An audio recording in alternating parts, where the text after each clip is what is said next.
कौन फोकस करी जेकर दोनों हाथ उठी सुने जेकर दोनों हाथ उठी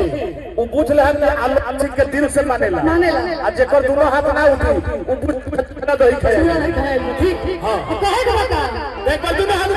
कोई मोदी जी जवन के नहीं करी एक बार तब क्या करे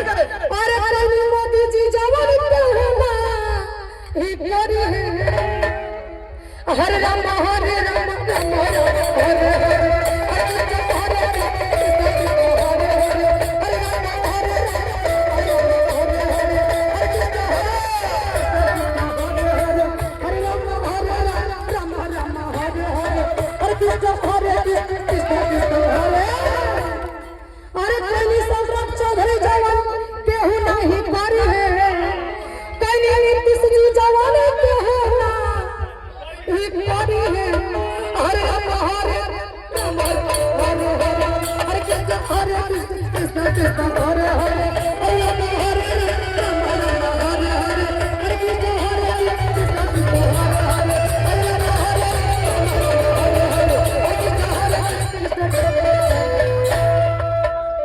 जोरदार ताली बजा दीजिए। गंगा सागर चक्की उमा की तरफ से बहुत बहुत आशीर्वाद